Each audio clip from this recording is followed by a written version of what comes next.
Amados irmãos, queridas irmãs, hoje, quinta-feira, da 12ª semana do Tempo Comum, dia 29 de junho, dia em que celebrarmos assim a solenidade de São Pedro e São Paulo. Porém, essa solenidade foi adiada para o próximo domingo. Então hoje, quinta-feira, celebramos também dia da Santíssima Eucaristia. E convido a toda a sua família para juntos partilharmos no Evangelho de Mateus, no capítulo 7, versículo do 21 ao 29. O Senhor esteja convosco, Ele está no meio de nós. Proclamação do Evangelho de Jesus Cristo, segundo Mateus. Glória a vós, Senhor. Naquele tempo disse Jesus a seus discípulos: nem todo aquele que me diz Senhor, Senhor, entrará no reino dos céus, mas o que põe em prática a vontade do meu Pai que está nos céus. Naquele dia muitos vão me dizer: Senhor, Senhor, não foi em teu nome que profetizamos? Não foi em teu nome que expulsamos demônio? E não foi em teu nome que fizemos muitos milagres? Então eu lhe direi publicamente: jamais vos conheci. Afastai-vos de mim, vós que praticais o mal. Portanto, quem ouve estas minhas palavras e as põe em prática é como um homem prudente que construiu sua casa sobre a rocha. Caiu a chuva, vieram as enchentes, o vento dera contra a casa, mas a casa não caiu porque estava construída sobre a rocha. Por outro lado, quem ouve estas minhas palavras e não as põe em prática é como um homem sem juízo que construiu sua casa sobre a areia. Caiu a chuva, vieram as enchentes, os ventos sopraram e deram contra a casa caiu, e sua ruína foi completa. Quando Jesus acabou de dizer essas palavras, as multidões ficaram admiradas com seus ensinamentos. De fato, eles as ensinavam com quem tem autoridade, e não como os mestres da lei. Palavra da salvação, glória a vós, Senhor. Caríssimos irmãos, queridas irmãs, nem mesmo o ato de fé mais profundo da comunidade, que é o reconhecimento de Jesus como Senhor, faz que alguém entre no reino. Se o ato de fé pela palavra não for acompanhado de ações, é vazio e sem sentido. A expressão naquele dia indica o juízo final e nos remete a meditarmos também o Evangelho de Mateus no capítulo 25, versículo 31 ao 46, onde são mostradas as ações que qualificam o autêntico relacionamento de Jesus como Senhor. Os homens vão ser julgados pela fé que tiveram em Jesus. Fé que significa reconhecimento, fé que significa compromisso com a pessoa concreta de Jesus. Porém, onde está Jesus? Está identificado com os pobres, os oprimidos, marginalizados por uma sociedade baseada na riqueza e no poder. Por isso o julgamento será sobre a realização e não de uma prática de justiça em favor da libertação dos pobres e oprimidos.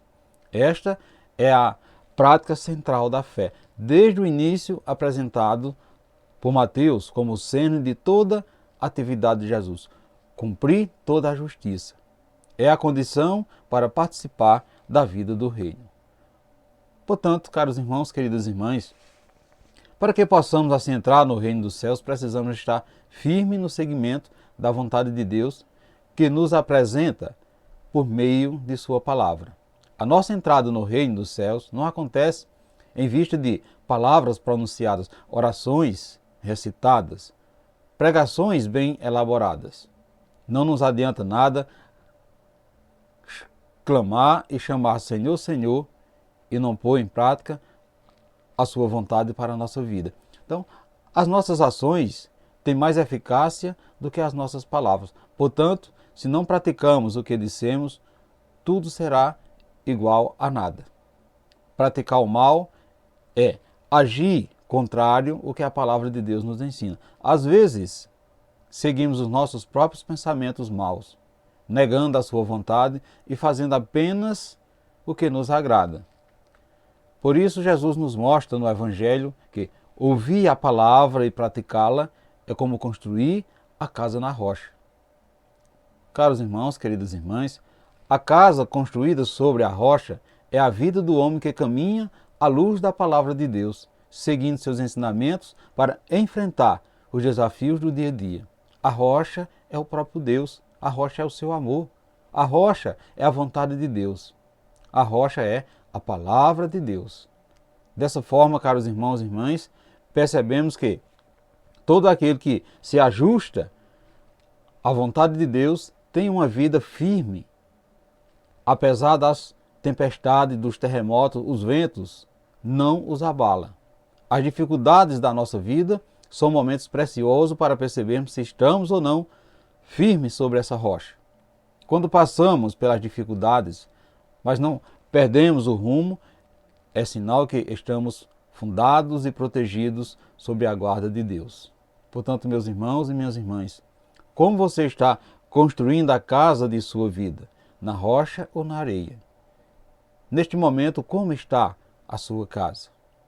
Você está firme na palavra de Deus ou está seguindo os conselhos dos homens que lhe perturbam o espírito? Você tem sentido firmeza nas horas das dificuldades? Reflita isso, meus irmãos e minhas irmãs, e se questione mais uma vez. Você está firme na rocha ou na areia? Como estamos construindo a nossa vida? Peçamos ao Pai que possamos assim caminhar com sinceridade para a comunhão contigo. Que eu, sobretudo, caminhar nessa comunhão para o seu reino. Que todos os nossos gestos, todas as nossas palavras estejam sempre alicerçadas na sua vontade. Assim seja. Amém. Portanto, amados irmãos, queridas irmãs, que tenhamos assim uma santa e abençoada quinta-feira e que desça sobre todos vós a bênção desse Deus que é todo-poderoso, Ele que é Pai, Filho e Espírito Santo. Amém. Fiquemos e permanecemos sempre nessa paz que vem de Cristo, que é o nosso Salvador, agora e sempre. Amém.